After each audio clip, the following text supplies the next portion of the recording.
Welcome back. Dr. Scott Hamilton joins us. And Scott, what are we talking about? Childproofing, right? We're talking about, yeah. I mean, the whole point of this segment is parentsdon'tfret.net. Keep your kid out of the emergency department.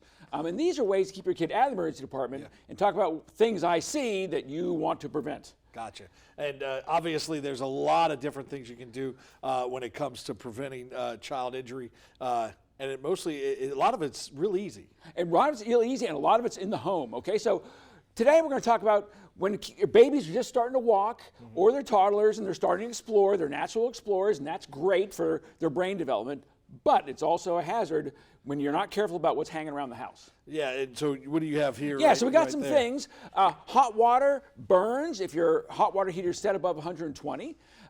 So some childproofing tips: set your hot water heater to 120 to make sure, over 120 will burn. 120, you have some time to get the kid out of the tub. Put child locks on cabinets and drawers, on toilets. Kids will fall on toilets, and there are incidents of drownings. Wow. But also cabinets under the sink where the poisons are, where your cleaning stuff is. Power sockets, kids walk around with paper clips and stick them in power sockets and get zapped. And finally, crawl around the house to find all kinds of things on the floor. So let's show some of these things. Sure. What do you have right there? Okay, so this is a faucet cover. So even though the kid's in the tub and the hot water's set fine, they can still turn on the tub themselves, fill it up, and a potential drowning if not being watched. So this is a cover that goes over the faucet, so they can't turn it on and fill the place and fill the house full of water if you're not watching. Correct. And then I know what those are. Yes, you see, 7 years ago you were putting these on your cabinets. Right, exactly. These are to stick on the locks for your drawers or your under sink cabinets, so they can't open the drawer. Yep. It's got a little latch on it. You can open it yourself, but it's hard for a toddler to open that latch. Correct. And then the plug covers. Finally, the plug covers. Yeah. You got to cover your plugs in your house. So they can't stick things in there and zap themselves. Yeah. Now, finally, again, kids are on the floor, and parents got to get down there where the kids are exploring and find what they're going to find.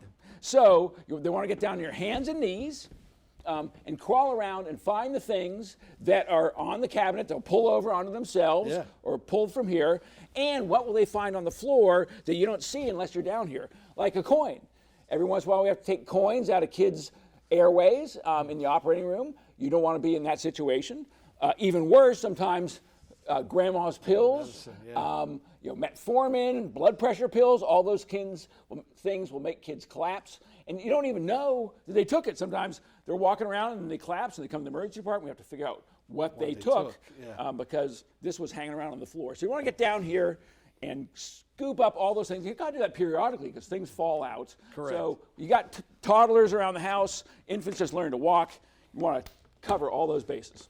Always a pleasure having you. Good, all right, thanks. Good, important discussion to make sure that parents don't fret. And so you don't have to see me in the emergency department. All right, we'll be right back.